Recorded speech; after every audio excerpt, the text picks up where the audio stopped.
খুব লোভনীয় এক রেসিপি হবে চিকেন টিক্কা পোলাও রান্না করব। এই তো আমি চিকেন নিয়ে নিলাম, যা উপকরণগুলো লাগে সবগুলো নিয়ে তো চিকেনগুলো পরিষ্কার করে আমি ভালোভাবে যে কেচে কেচে নিয়ে নিয়েছি, যাতে মশলা সবগুলা ভালোভাবে ঢুকে।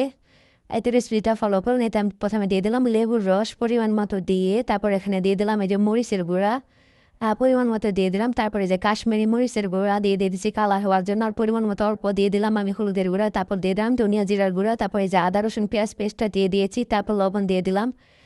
তারপরে এখানে আমি শানের যে টিকা মশলা আছে সেটা দিয়ে দিয়েছি, আর তান্দুরি আর আর কাবাব মশলা দিয়ে, তারপরে তো টক দই দিয়ে দিলাম। আমি শানের টিকা মশলা আর কাবাব মশলাটা দিয়ে দিয়েছি, আর টক দই দিয়ে দিয়েছি সাথে।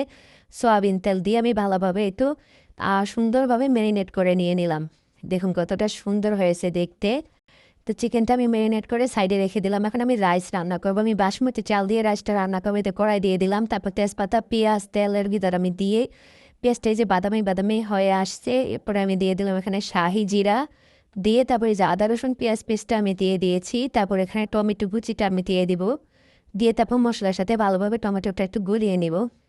তারপরে তো ম্যারিনেট করা সেই চিকেনের মশলাটা দিয়ে আমি রাইসটা রান্না করব। অবশ্যই বাসমতি চালটা কিন্তু আধা ঘন্টার জন্য ভিজিয়ে রেখে পরিষ্কার করে নেবেন, তার পরিষ্কার করে ঝরিয়ে নেবেন। তারপরে এতে দেখুন মশলার কালারটা কতটা সুন্দর আসছে, একবার সুন্দরভাবে তেল উঠে এসেছে কষানোতে। এভাবে কিন্তু রেসিপিটা ফলো করে বাসায় অবশ্যই বাচ্চাদের জন্য রান্না করে দিবেন, বাচ্চারা কিন্তু অনেক মজা করে খাবে। এই তো তারপরে যে ঝরঝরা যে বাসমতি রাইসটা আমি মশলার ভিতরে সুন্দরভাবে যে কষিয়ে নিচ্ছি নেড়ে চেড়ে, কতটা ঝরঝরা হয়েছে। তারপর ফুটানো পানি দিয়ে দিলাম পরিমাণ মতো দিয়ে, তারপর এখন আমি এটাকে তো রান্না করে নিয়েছি, যে অলরেডি আমার পোলাওটা রান্না হয়ে গিয়েছে। দেখুন কতটা ঝরঝরা হয়েছে। এখন আবার আমি একটু দমে রেখে দিব, যাতে একটু মানে সিদ্ধ হয়ে যায়।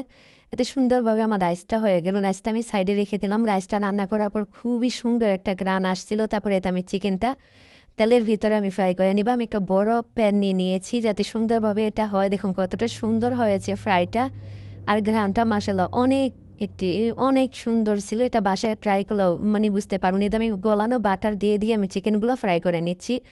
অবশ্যই বাটার দিয়ে এভাবে লাগিয়ে লাগিয়ে উল্টিয়ে পাল্টিয়ে নেবেন। দেখুন কতটা সুন্দর আসছে একবারে চিকেন টিক্কাগুলা। দেখুন কতটা লোভনীয় হয়েছে, আর খেতে তো মাশাল্লাহ অনেক মজা। সে বাসায় রেসিপিটা করলে বুঝতে পারবেন। দেখুন কতটা সুন্দর কালার আসছে। তারপরে এই যে আমি পরিবেশন করে নিয়ে নিলাম চিকেনটা। দেখুন কতটা একবারে নরম সফট হয়েছে। পোলাওর সাথে খেতেও কিন্তু অনেক মজার ছিল।